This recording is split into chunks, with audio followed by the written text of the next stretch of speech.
Isomer topic के बारे में कुछ बताना जा रहा हूँ जो एग्जामिनेशन पॉइंट ऑफ व्यू के लिए बहुत बेस्ट है। मैं उसमें आपको बताऊँगा कि किसी भी कंपाउंड का अगर मॉलिक्यूलर फार्मूला दिया हुआ रहे तो आप उसका स्ट्रक्चर को कैसे सॉल्व करोगे। उसके लिए कुछ रूल आते हैं जो क्रैश कोर्स के बच्चे के लिए बहुत यूजफुल होगा। आप उस पॉइंट को थोड़ा सा देखेंगे। ये वीडियो बहुत कम समय के लिए होगा और कम समय में आप बहुत कुछ सीख लेंगे। तो सबसे पहले आप जब ऑर्गेनिक केमिस्ट्री पढ़ेंगे, आइसोमर से रिलेटेड अगर टॉपिक आएंगे तो सबसे पहले आप यू निकालेंगे। यू का फॉर्मूला होता है 2C + 2 + N + P - H - X/2।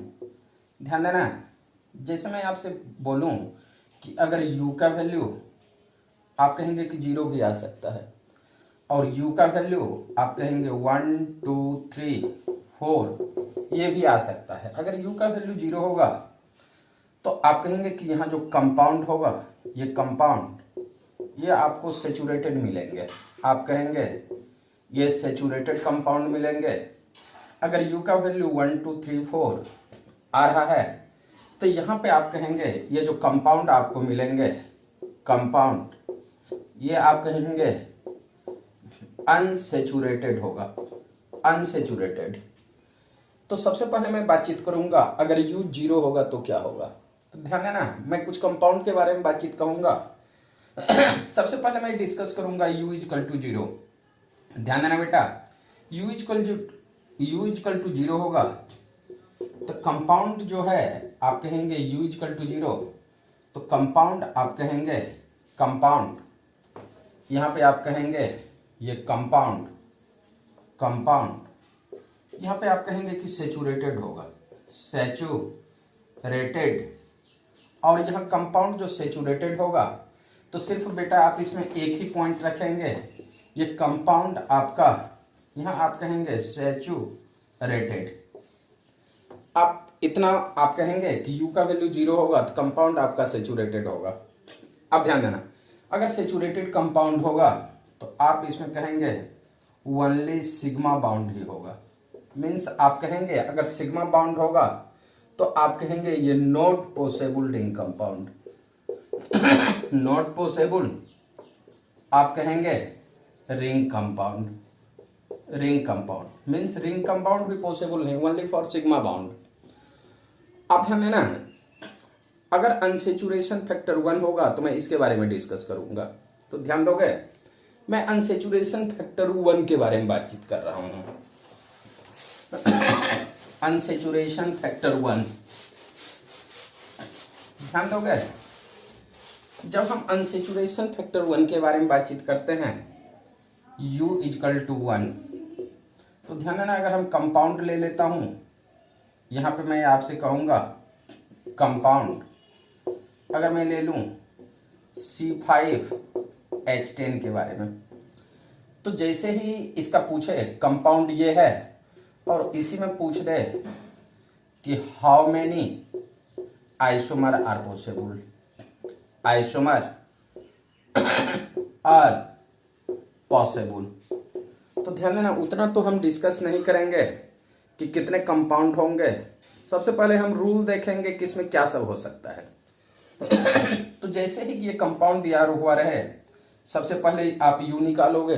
U का फॉर्मूला होगा 2C + 2 + N + P - H - X/2।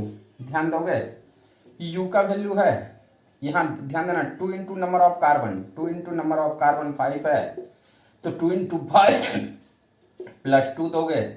इस कंपाउंड में देखना है N है, N भी नहीं है, P भी नहीं है, हाइड्रोजन है 10, हेलोजन भी नहीं है, बाय आप कहेंगे 2। ध्यान देना 2 × 5 10, 10 + 2 12 - 10/2, यहाँ आप कहेंगे 2/2, 2 2 कैंसिल हुआ ये 1। ध्यान दोगे, जब आपका अनसेचुरेशन फैक्टर 1 आ जाए तो आप कहना U = 1 आ जाए तो यहाँ बेटा दो तरह के आपको कंपाउंड मिलेंगे। आप कहोगे एक आपका ओपन चेन होगा और सेकेंड के बारे में बातचीत करोगे ये क्लोज चेन होगा। ध्यान देना बेटा, अगर ओपन चेन हो तो आप कहना ओपन चेन में 1 डबल बॉन्ड होगा, और क्लोज चेन के बारे में बातचीत करें तो ये आपका विदाउट डबल बॉन्ड होगा, मीन्स रिंग कंपाउंड में। ध्यान देना, अगर किसी भी अनसेचुरेशन कोई भी कंपाउंड दिया हुआ रहे, तो अगर अनसेचुरेशन फैक्टर 1 मिल जाए तो आप कहेंगे या तो ओपन चेन कंपाउंड होगा, नहीं तो क्लोज चेन। ओपन चेन में या तो 1 डबल बॉन्ड होगा, 1 डबल बॉन्ड, क्लोज चेन होगा तो विदाउट डबल बॉन्ड होगा। बेटा इतना देख लोगे। अगर यहाँ पे कोई आपका मल्टीपल बाउंड बनाने वाला एटम्स हो, मान लेते हैं यहाँ तो कार्बन और कार्बन ही है, तो सिर्फ बाउंड जो होगा कार्बन और कार्बन के ही बीच होगा। बट यहाँ कोई और मल्टीपल बाउंड बनाने वाले कंपाउंड आपको मिले तो आप उसके बारे में अलग से देखेंगे। जैसे यहाँ पे मैं आपसे कह रहा हूं, थोड़ा सा ध्यान दोगे। अभी मैं डिटेल से डिस्कस नहीं कर रहा हूं, सिर्फ आपको बता रहा हूं कंपाउंड में एक डबल बाउंड होगा अगर ओपन चेन, क्लोज चेन होगा विदाउट डबल बाउंड। सिर्फ मैं आपको बेसिक पॉइंट बता रहा हूं, ध्यान देना। अगर मैं सेकेंड में अगर कह दूं कि किसी भी कंपाउंड में आपका अनसेचुरेशन फैक्टर 2 आ रहा हो तो क्या सब हो सकता है। ध्यान देना, यहां मैं आपसे डिस्कस करूंगा कि कोई मॉलिक्यूलर फॉर्मूला दिया हुआ रहे और उसमें से अनसेचुरेशन फैक्टर 2 आ रहा हो तो क्या सब हो सकता है। तो सबसे पहले आप कहेंगे कि जब अनसेचुरेशन फैक्टर 2 आ जाए तो आपका क्या सब हो सकता है। अनसेचुरेशन फैक्टर 2 आप कहेंगे U अगर 2 हो तो यहां 2 तरह के कंपाउंड पॉसिबल होंगे। एक आप कहेंगे ओपन चेन होंगे, दूसरा आप कहेंगे ये क्लोज्ड चेन। ध्यान देना, अगर ओपन चेन होगा तो 2 कंडीशन होगा, या तो आप कहेंगे 1 ट्रिपल बाउंड होगा, नहीं तो आप कहेंगे ये 2 डबल बाउंड होगा। अगर मैं क्लोज चेन के बारे में बातचीत करूं तो यहां 2 पॉसिबिलिटी होगा। आप कहेंगे या तो 1 रिंग हो सकता है, नहीं तो आप कहोगे यहाँ पे 2 रिंग हो सकता है। 1 रिंग नहीं तो 2 रिंग। अगर 1 रिंग होगा तो आप कहेंगे कि इसमें होगा रिंग हैविंग ये आपका डबल बाउंड, मीन्स रिंग में डबल बाउंड होगा। और अगर 2 रिंग होगा तो आप सीधे कहना कि विदाउट ये डबल बाउंड होगा, मीन्स इसमें डबल बाउंड नहीं होगा। तो ध्यान देना, अगर अनसेचुरेशन फैक्टर 2 आ जाए तो 2 पॉसिबिलिटी, एक ओपन चेन दूसरा क्लोज चेन। ओपन चेन होगा तो 1 ट्रिपल बाउंड होगा, नहीं तो 2 डबल बाउंड होगा। क्लोज चेन होगा तो 1 रिंग हो सकता है, नहीं तो 2 रिंग।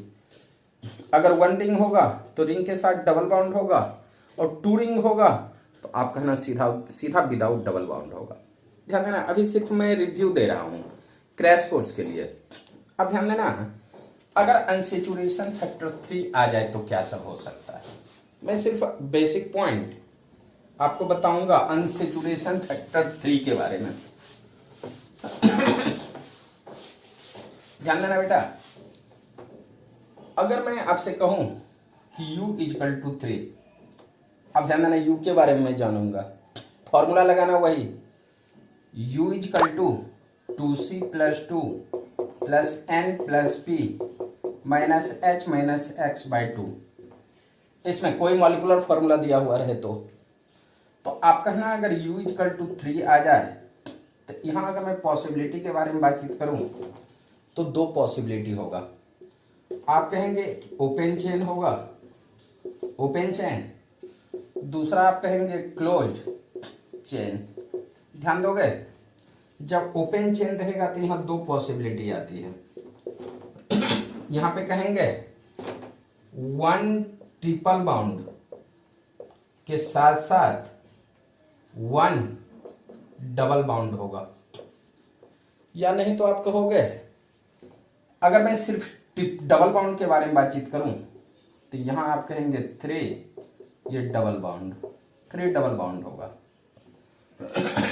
अगर मैं क्लोज चेन के बारे में बातचीत करूं तो यहां मैं अगर बातचीत करूं तो आप कहोगे 1 रिंग हो सकता है, यहाँ पे आप कहोगे 2 रिंग भी हो सकता है, और यहाँ पे 2 रिंग, या नहीं तो आप कहोगे 3 रिंग भी हो सकता है।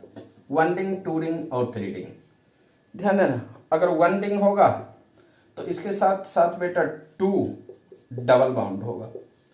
अगर 2 रिंग होगा तो 1 डबल बाउंड आपका पॉसिबल होगा, और 3 रिंग होगा तो इसमें कह देना कि ये विदाउट डबल बाउंड है, without double bond.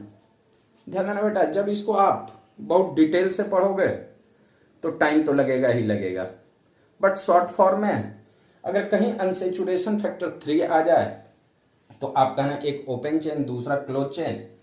Open chain होगा तो 1 ट्रिपल बाउंड के साथ 1 डबल बाउंड होगा, नहीं तो 3 डबल बाउंड। अगर क्लोज चेन के बारे में बातचीत करोगे तो 1 रिंग, 2 रिंग नहीं तो 3 रिंग होगा। 1 रिंग होगा तो 2 डबल बाउंड होगा, 2 रिंग होगा तो 1 डबल बाउंड, 3 रिंग होगा तो आपका एक ही डबल बाउंड होगा। यहां आप अनसेचुरेशन फैक्टर 3 के बारे में अगर कोई मॉलिक्यूलर फॉर्मूला आएगा तो इस प्रोसेस से आप आइसोमर निकाल सकते हो। बट जब अनसेचुरेशन फैक्टर में 4 के बारे में बातचीत करूं, यहां मैं थोड़ा सा डिस्कस कर ही लूं 4 के बारे में, तो जब 4 के बारे में बातचीत करोगे अनसेचुरेशन फैक्टर, तो क्या सब होगा इसके बारे में अब हम थोड़ा सा डिस्कस करते हैं। ध्यान देना, यहां हम करेंगे अनसेचुरेशन फैक्टर 4।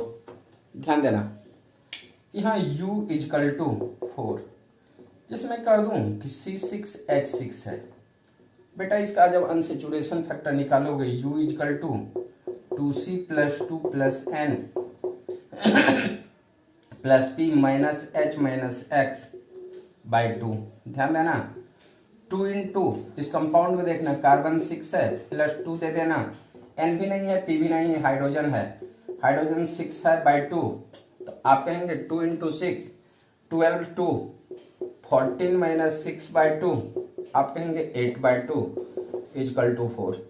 ध्यान दोगे, एक्चुअली देखा गया है कि कहीं भी अनसेचुरेशन फैक्टर 4 आ जाए तो वो एरोमेटिक कंपाउंड लाइक बेंजीन होगा। आप कहेंगे किसी भी कंपाउंड U इजकल टू 4 हो तो आप कहेंगे ये जो कंपाउंड का फॉर्मेशन होगा, कंपाउंड फॉर्मेशन, तो आप कहेंगे यहां पे aromatic compound like benzene ring, like benzene, आप कहेंगे बेंजीन रिंग। और जब आप इसका स्ट्रक्चर बनाओगे, तो यहां कहना रिंग कंपाउंड, कोई भी रिंग कंपाउंड होगा हैविंग, यहां आप कहेंगे 3 double bond, ring compound having, यहां पे कहना 3 डबल बाउंड। और इसी का जब आप स्ट्रक्चर बनाओगे, इसका स्ट्रक्चर, तो आप बेटा ऐसे बना लेना, ये ऐसे, बट ये तुमको और कुछ बड़ा बड़ा प्रॉब्लम देंगे, प्रॉब्लम बताया तो ध्यान देना। अनसेचुरेशन फैक्टर 1 होगा तो क्या होगा, 2 होगा तो क्या होगा, 3 होगा तो क्या होगा, 4 होगा तो क्या होगा, 5 भी होगा तो उसके बारे में मैं डिटेल से बताऊंगा। पहले इतना पे ही जो है ना हम आज क्लोज कर देते हैं।